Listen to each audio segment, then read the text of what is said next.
Good morning.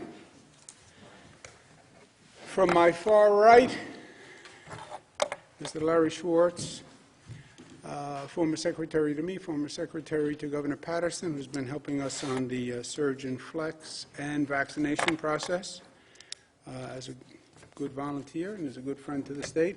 Chancellor Jim Malatras, please refer to him as Chancellor. Deputy Director of Operations, Kelly Cummings, who makes everything work and run and gets things done. Amen. Dr. Howard Zucker, Melissa DeRosa, Secretary to the Governor, Robert Mejica, Budget Director, and many other hats, MTA, CUNY, and the best sense of humor in the place.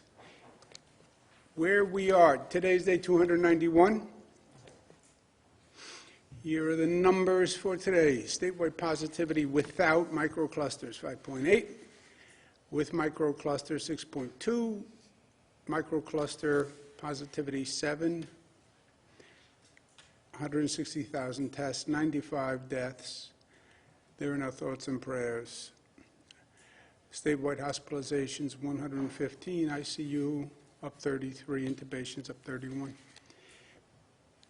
Percent of population hospitalized. This is important. And it's varied.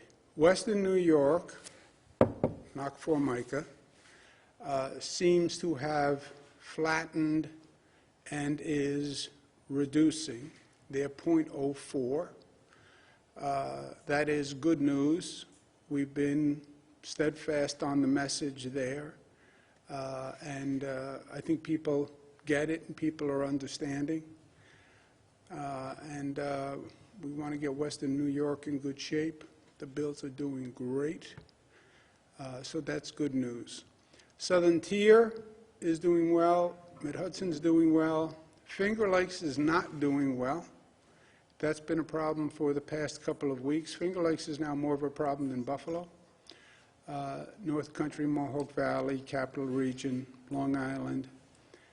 New York City is actually the lowest percent, second only to the North Country, in the state.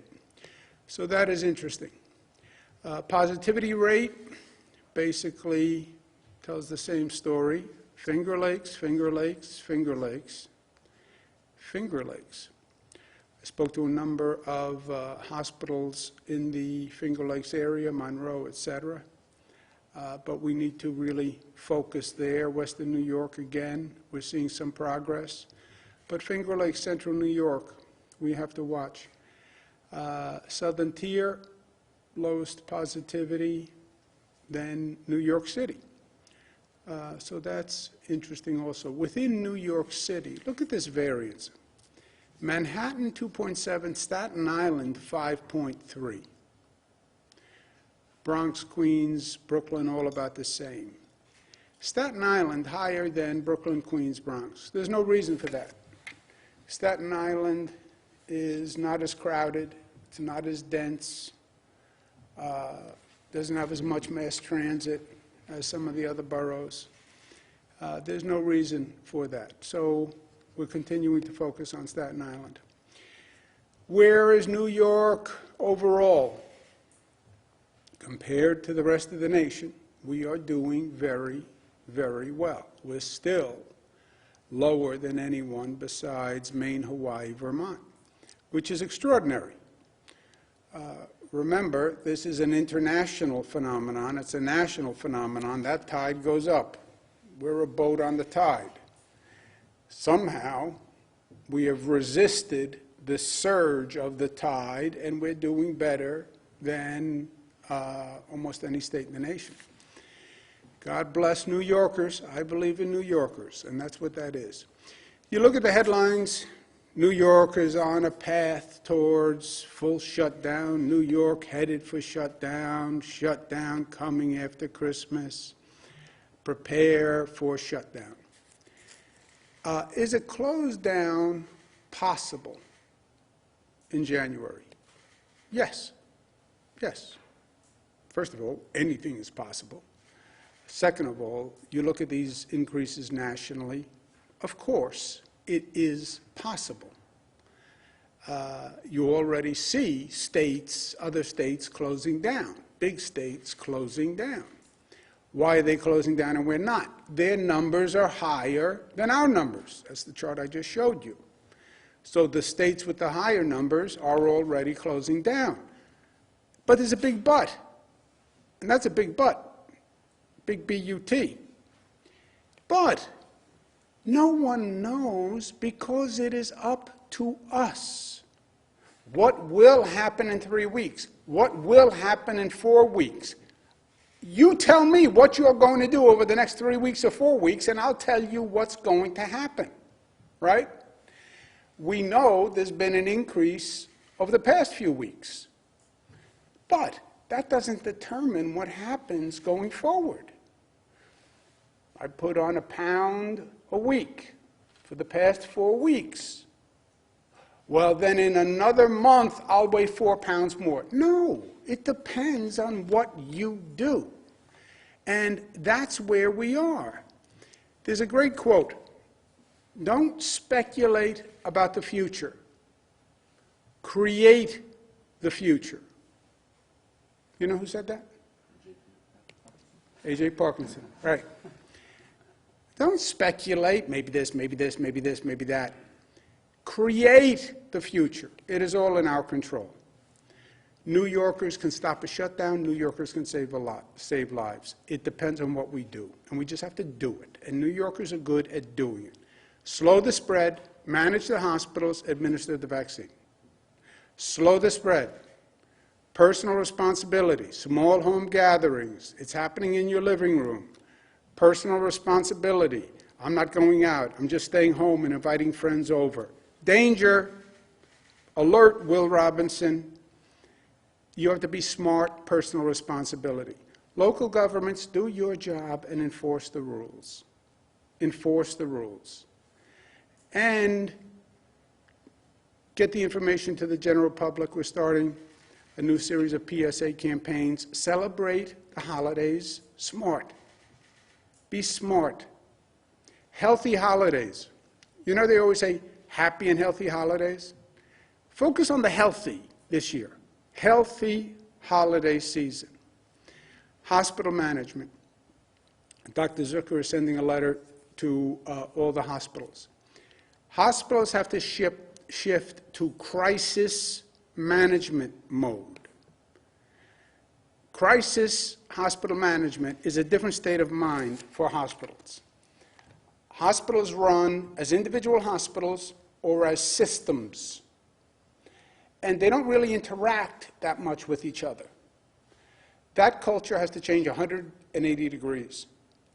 And what has to happen is a hospital system, meaning a hospital group that has more than one hospital. They have 7 hospitals, 10 hospitals, big ones, 30 hospitals. You have to operate as a system. One hospital is in an area where you know there's a high COVID rate. Start to transfer to this other hospitals. Well, that's not how we work. Well, it's how you have to work now. Also, form an agreement with a neighboring hospital system that if one system starts to run into capacity, you can cooperate with the neighboring hospital system to share the burden, what we call patient load balancing. Balance the load so you don't have one hospital getting overwhelmed, which is what we saw in the past. We had one hospital overwhelmed, and 5 blocks away, we had a hospital with plenty of capacity. That can't happen again. And then you have some hospitals in the state that are just individual hospitals, and they don't have, they're not part of a system. They are the most problematic because they don't have a system to fall back on. In Dr. Zucker's letter, he says to them, you must form an alliance with a system. So if one hospital gets into trouble and they don't have any other hospitals in their system they control, have a relationship with one of the other systems so you can go to them for capacity. And then what they're looking at is the same math that we're looking at. They know what zip code they're in.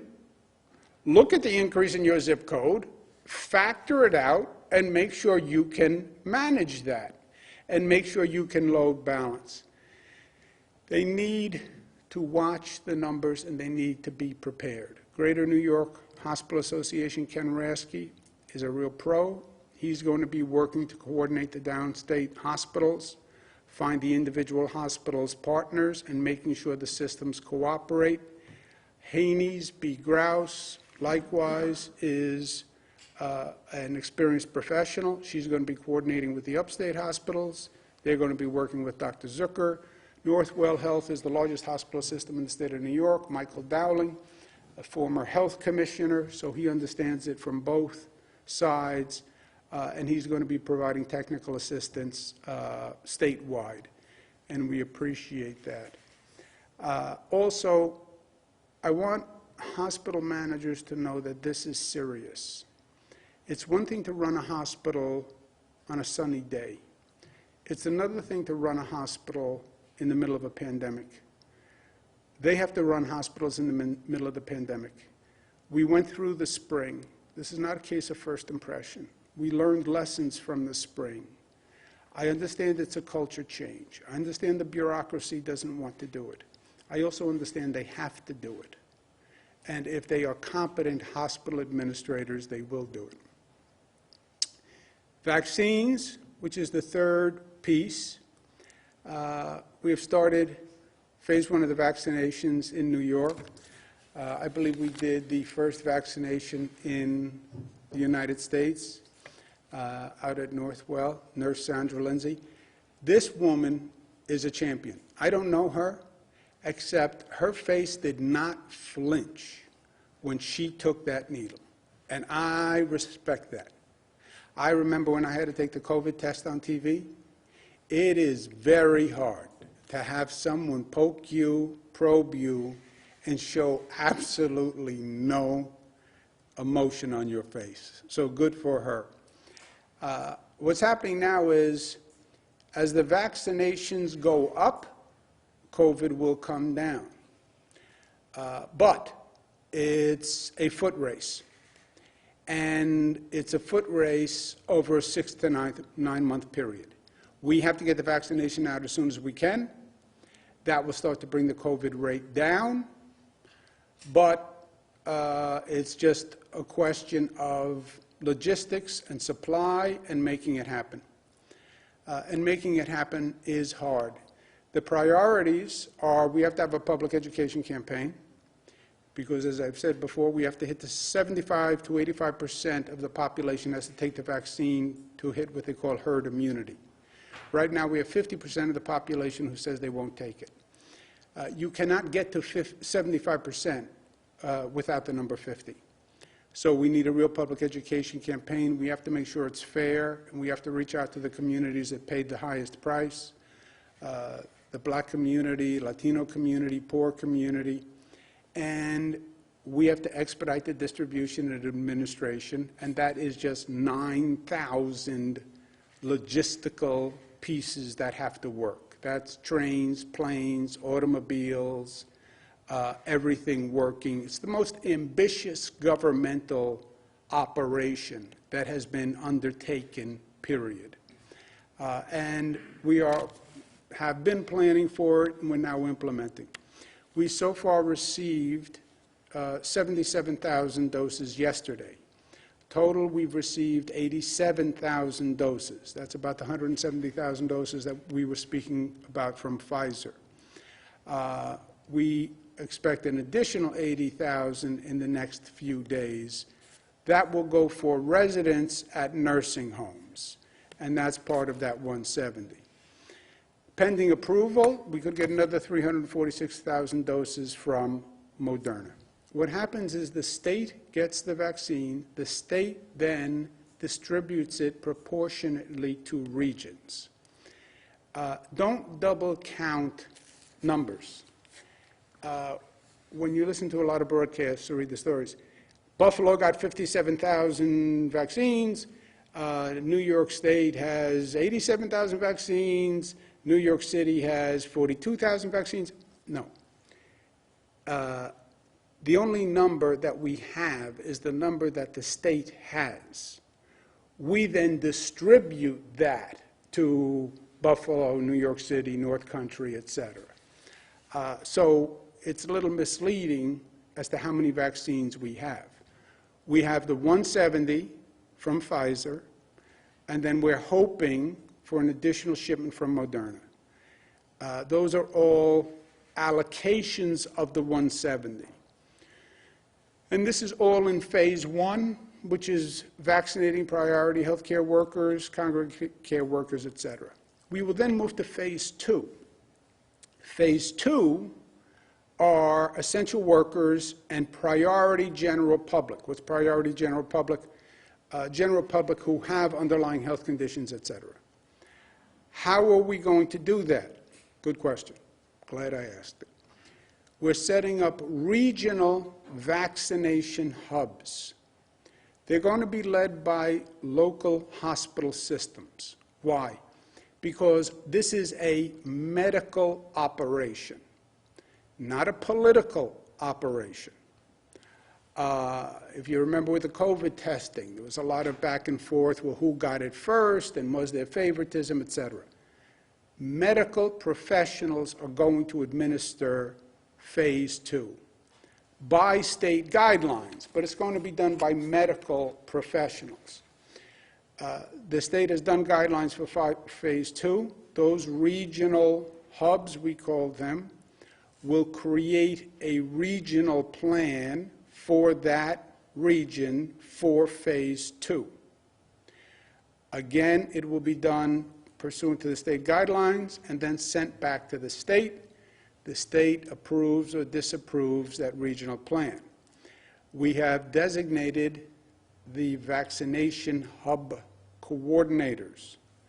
So Finger Lakes U of R is going to manage the vaccination starting with phase 2.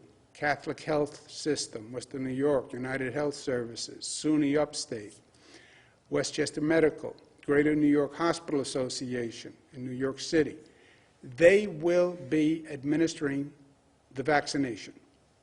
Northwell on Long Island. It's a medical procedure. It will be handled by medical professionals. There'll be no political favoritism, et cetera. These hub coordinators will all coordinate with the local stakeholders. They will work with the city government. They will work with the county government. They will work with the community-based health organizations. They'll work with community-based organizations to outreach to communities that are hard to reach.